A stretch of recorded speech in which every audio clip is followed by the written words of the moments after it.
thought I'd talk about visual schedules today. I very often get calls from previous clients, and I get caught in this myself with my own children, that things are really good and then I forget to add in my schedule when things get a little crazy.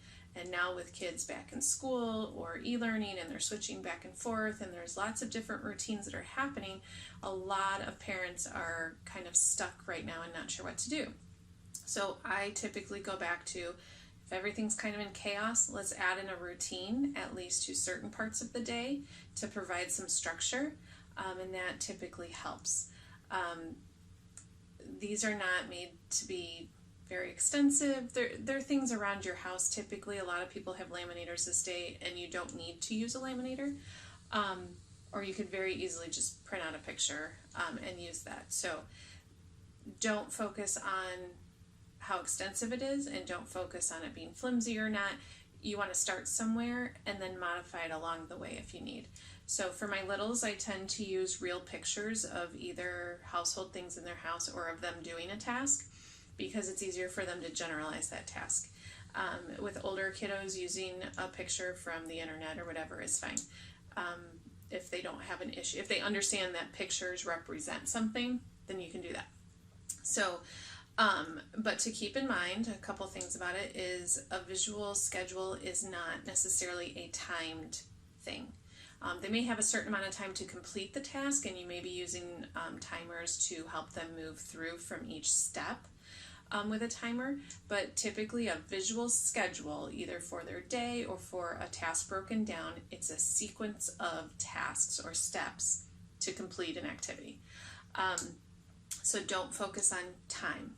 So like, oh, bedtime is at 8 o'clock, so we break down each step and put 8:05, 8:07.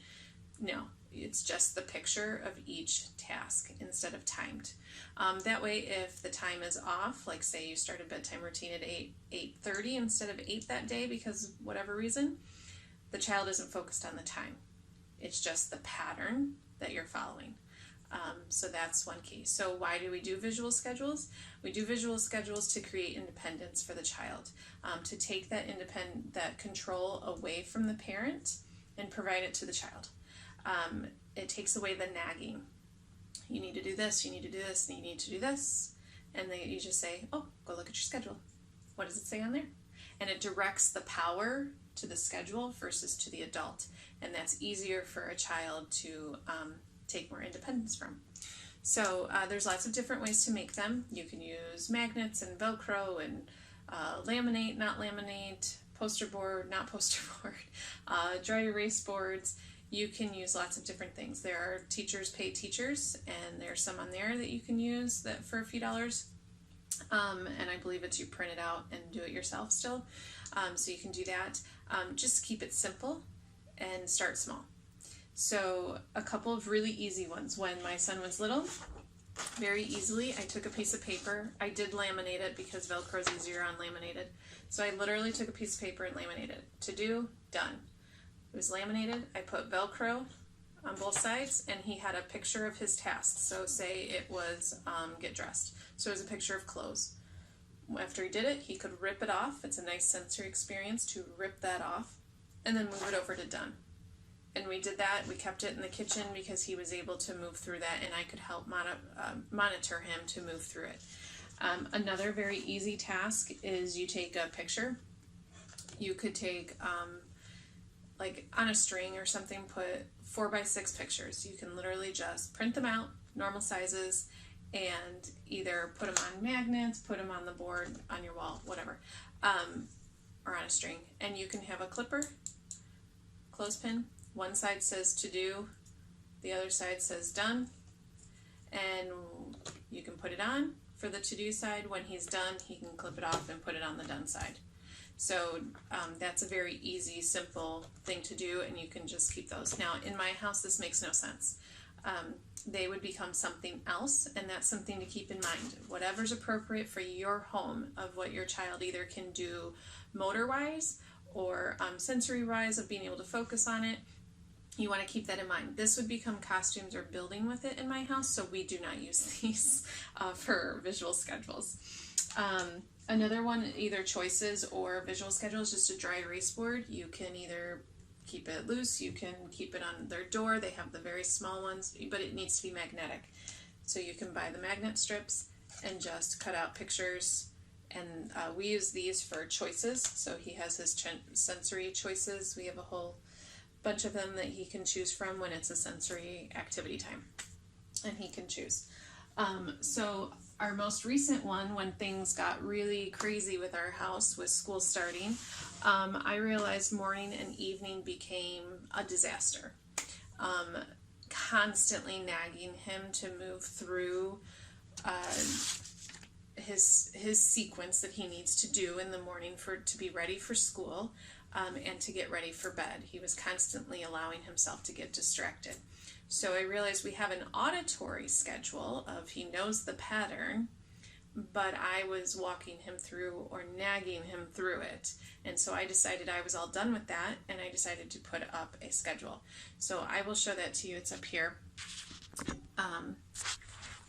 It's on his door. So we have morning and night. So for him, so they are Velcroed closed. And this was, oops, it was very easy to make with a file folder. I took a file folder, I took pictures of his stuff because that was easiest, and I printed them just on my printer to be the size I wanted. I taped them on, and then I laminated the whole thing.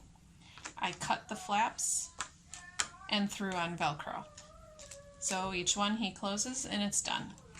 Done, done, done. Same thing with nighttime routine. So he's been really good. We only had one night out of a week that I had to nag a little bit more to stay on task. Now, not all kids can have them side by side. And in that case, I would maybe put one in a different location or use the Velcro backs, the command strips that are Velcro, so that you can switch them in and out.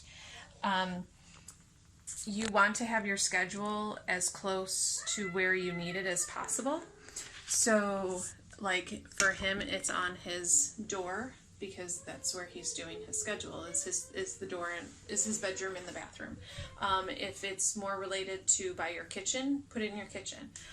Wherever it would be most successful for them to see, to be able to see all the steps. He can't come all the way to my kitchen to close one and move to the next step. So it has to be very close. So if it's a bathroom routine, like say it's the steps of being able to independently brush his teeth, then you would do each step and keep that in the bathroom. That makes the most sense instead of like on the door to his bedroom or something.